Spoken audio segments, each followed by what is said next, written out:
Pronto. É que eu tô fazendo a live aí com vocês aqui e no YouTube, e ali encerrou o tempo, então eu tive que abrir de novo, mas vamos voltar. Então tem que ir pra vida, se não foi pra vida, tá emaranhado. Tem que largar da saia da mãe e do pai, tem que viver.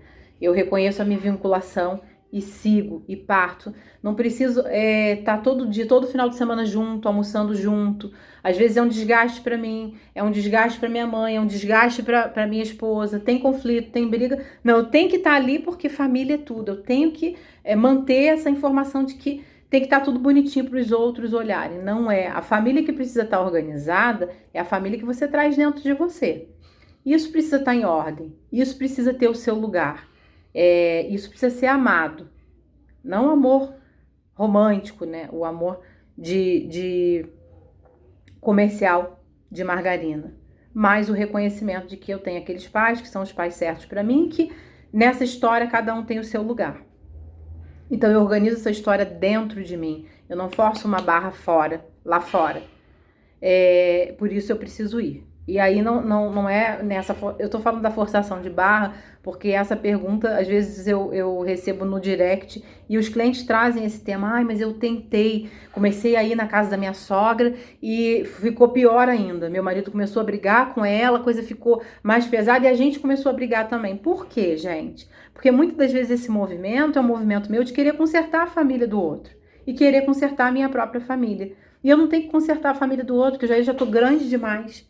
Se eu tenho o poder de consertar a família do outro, e até a minha, eu tô grande demais. A única coisa que eu posso consertar e organizar é a minha vida, é o papel que cada um ocupa dentro de mim. É essa imagem familiar, é esse lugar. Aqui eu tenho poder. Em relação aos demais, eu não tenho. Bom, então já respondi mais uma, vamos lá. Ah, tá. E aqui, né, aí a pessoa complementou assim no direct, tem que ir para a vida e muitas vezes transgredir o clã para garantir de forma saudável a existência desse clã. Exatamente isso. Quem fica preso na barra da saia da mãe não tomou pai e mãe. Eu preciso transgredir o clã para que o clã sobreviva. Se eu fico presa ao clã, eu coloco o clã em risco.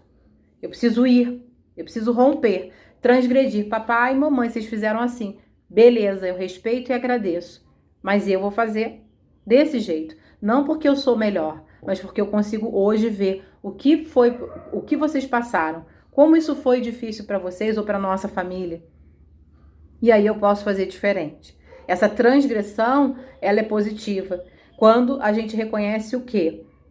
O lugar de cada um, e quando a gente reconhece o nosso lugar. Eu tô transgredindo não no lugar de que eu sou melhor, eu faço melhor do que eles. Não, eu posso fazer diferente, porque a experiência deles me educou, me ensinou a fazer diferente. É diferente. É uma transgressão saudável, mas somente pela transgressão a gente consegue manter esse clã vivo.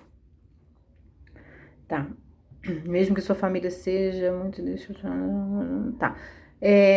A constelação ajuda a trabalhar a imagem dentro da gente? A pessoa colocou isso. Exatamente isso. Então, ainda que a família supostamente ou aparentemente se apresente como uma família desestruturada, você vai trabalhar essa família dentro de você.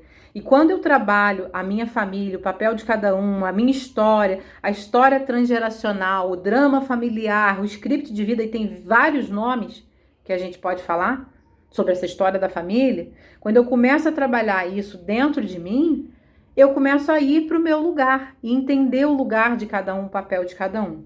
Então é dentro. Automaticamente isso tende a modificar o meu comportamento frente a eles, e automaticamente isso implica que eles já me tratem de forma diferente, porque eu já não sou mais a mesma. Então, quando uma informação chega até nós, e aquela informação tem poder de transformar uma percepção, de transformar um comportamento, nós já não somos mais os mesmos. E aí sim, nesse aspecto, a constelação, a psicanálise, a microfisioterapia, a isso, aquilo, outro, se impactou você a ponto de você transformar a sua percepção e transformar o teu comportamento, você já não é mais o mesmo. Transformou sim em partes da tua vida. E aí cabe a você manter esse trabalho de consciência profunda, de transformação. Tá, é ali que você... Tá. Então é dentro da gente que a gente organiza tudo para não fingir que tá tudo bonitinho, forçando convivência externa. sendo que aqui dentro está tudo bagunçado, é de dentro para fora. Ah, tá. E aí essa pessoa mandou assim, ó: eu odeio meu pai e quero tirar o nome dele da certidão de nascimento. É possível viver em paz com isso? Ele já respondeu a pergunta. Então, eu costumo falar para os meus alunos que nos 3 primeiros minutos de sessão a pessoa já fala o conflito inicial e a resolução de conflito. Se ele tivesse certeza disso, se o movimento dele fosse saudável, ele não finalizaria assim: é possível viver em paz com isso? Ele já respondeu a própria pergunta, ele sabe que não é possível viver em paz com isso. Ele só está confirmando.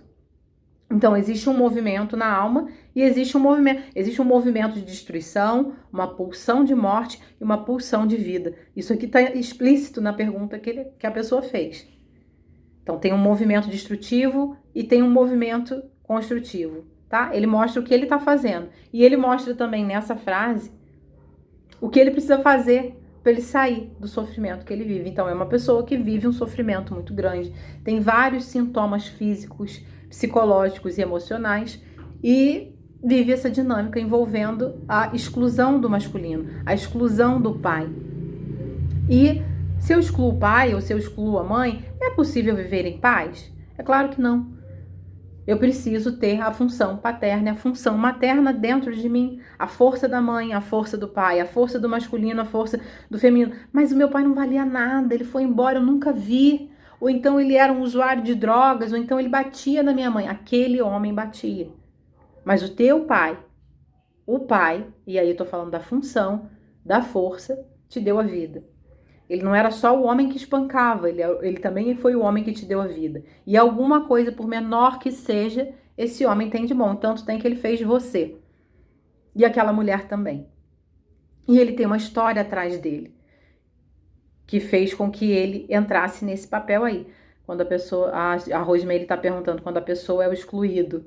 Então, no caso aqui, o pai dessa pessoa está como excluído, mas essa pessoa representa essa exclusão. Todos os sofrimentos que ela tem, os sintomas físicos, psicológicos e das relações, são sintomas que falam pra gente de uma exclusão no clã.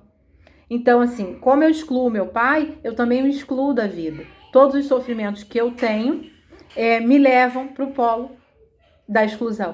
Eu represento ele, me excluindo da vida, me excluindo da possibilidade de fluir, da possibilidade de ser feliz. Ele representa no polo passivo o pai, no polo oculto, esse pai que ele exclui.